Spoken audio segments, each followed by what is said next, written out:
Hey, talk to me a little bit about, when you're in the promotion and you're sharing a locker room with these guys. We've talked about how business is down. It is down everywhere else. It's down in WCW. It's down in the WWF. But Bruce has told us, it was common when you didn't work for the WWF, you just threw shade at it. So when he was in Paul Bosch's territory, or even when I talked to Mr. Crockett, the narrative was always, oh, that's that phony stuff they do in New York. That's that showbiz stuff.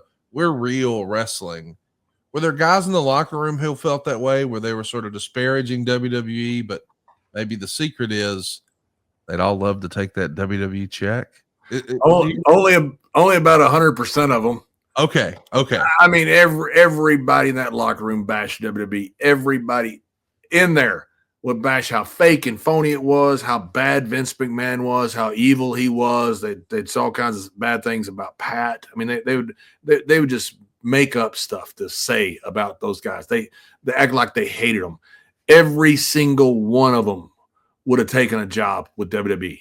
When I got signed by WWE, I came back and I did a couple shows in Texas. And I remember the guys pulled me aside. Go, man, you're not going up there, are you? I said, damn right I am. And they said, this place is about to pop. We're going to make it big here. And you're going to go up there with Vince McMahon? And I said, guys, you want to pay my rent? Feel free, because I can't pay my rent here in Texas. I'm going up there for money, and you ain't going to see me again if that's your attitude.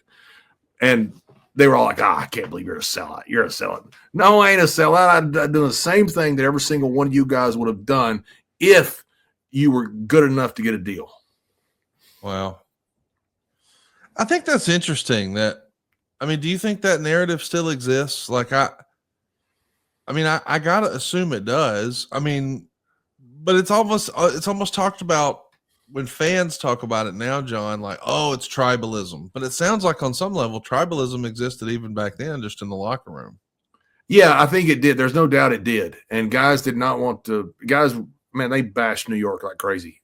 Everybody had something bad to say about them. I'd go to Japan, they'd bash New York. I'd go to Texas, they'd bash New York. I'd go to Europe, they'd bash New York. I'd go to Mexico, they'd bash New York. I'd go to Tennessee, they'd bash New York. It was like the evil giant that no one wanted to work for. But every person that I talked to would have answered the phone from Vince McMahon and gladly would have taken a job. Did you know that back then, or are you so new in the business that it's sort of brainwashing you? Or do you know, hey, they're all talking shit, they'd all go take the check? I thought they would, but I didn't know. And I didn't know Vince. I didn't know anybody up there in WWE. I didn't know anybody in the business. But I always assumed that's where I would end up. I really did. I thought I might go to WCW. I thought I'd go to WWE. I really thought that was where I wanted to end up. Now, I never dreamed I'd be there for 30 years.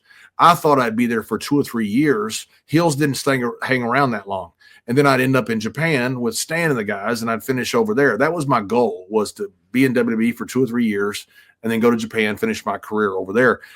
Everything changed with the Monday Night Wars, and after the Montreal screw job, all of a sudden guaranteed contracts came into focus and long contracts. That was not around before, and the option wasn't there. Guys, heels didn't stay around that long. Heels came in, Duncan, Stan, all these great heels would come in and leave and go somewhere else, take their name and go somewhere else. That's what I thought I would end up doing. I want to ask you about a guy like Al Perez. I know you think a lot of Al. I certainly do. Just an incredible performer. I've even joked on the show before that, he's the long lost father of Seth Rollins. But Al Perez, man, you take a look at his career. Obviously, he's most famous for allegedly turning down the Black Scorpion opportunity with Sting. But he does have a cup of coffee with the WWF in 1989 and 1990. Only a couple of sporadic TV appearances, I think, against Terry Taylor. Why don't you think Al Perez ever hit on a national level? It feels like he would have checked a lot of boxes for Vince. He had some fallout with Pat, and I don't know what it was over. I think it was a misunderstanding. I don't know. I'm not going to put words in Al's head or mouth or anything else. Al can speak for himself, and he certainly is a smart guy and can do that. He had some fallout with the guys, and I'm not sure what it was. And he had some fallout with Vince as well. And it just Al was a guy that he drew money in Texas. I mean, Al was a guy that you look at it, that guy was incredible, really good looking, great body, terrific worker. Al's a guy that should have been around for another 20 years. And for whatever reason, he got a bad taste in his mouth when we went up to New York and quit the business. And, when me and Jerry interviewed him a couple years ago or a year or two ago, I said, JBL, and he had no idea who I was. Not that that's a big deal, not that I'm a big star, but yeah. Al hasn't watched wrestling for years. He just kind of got a bad taste in his mouth, went to work and did something else, and finished out his career, in the private sector, and has done really well. He's a smart guy, but he got a bad taste in his mouth about wrestling and got out of the business and did not look back. I don't know. I just find that interesting that he was such a talented guy and everybody thought, man, he's surefire, and it just didn't work out. But one of the things that did work out is you wrestling border towns. That's something I didn't really think about. But if you're working in Texas, you are going to work border towns. When you do that, do you see a lot of lucha stars? Is that how you get exposure to lucha fans? Tell us about working a border town show, John. Yeah, we worked all the border towns. There was a guy who ran a territory that was just a little bit south of San Antonio. He ran all the border towns, and that's one of my first $100 paydays, by the way. So I'd fly down there. They'd fly us, obviously, Coach or Southwest Airlines, and then I would, $100 payday, which is pretty cool because it's one of the first times I got $100. And Kerry, fortunately, had come back from WWE and was with us, so we were selling out all these border towns because of Kerry. And, it was such a big deal. We were in, I believe, Laredo or Arlington. I can't remember what town we were in. And that's where the Mexican group, CMLL, came over and saw me and wanted me to come down and be the fake vampire against Vampiro down there. I didn't, obviously I didn't know the whole backstory, which you've gone into, but that's where I got the job to go down to Mexico. We didn't have a ton of luchadors on our show, but we did have, obviously a massive Latino crowd.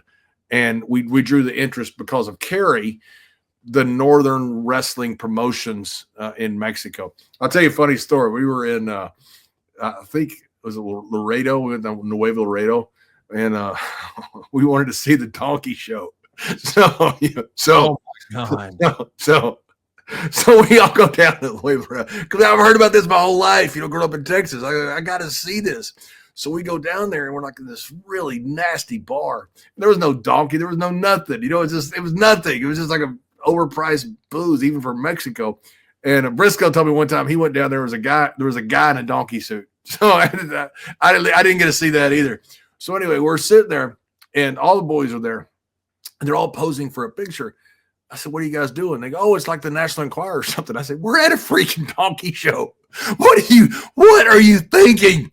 So I shut the camera down. I grabbed Kerry and I said, "Kerry, let's get out of here." He goes, "Where are we going?" I said, "We're going out the fire escape." So we went to a window and we're on the second floor. We went to the fire escape down and went back to the United States and never got to see any donkeys.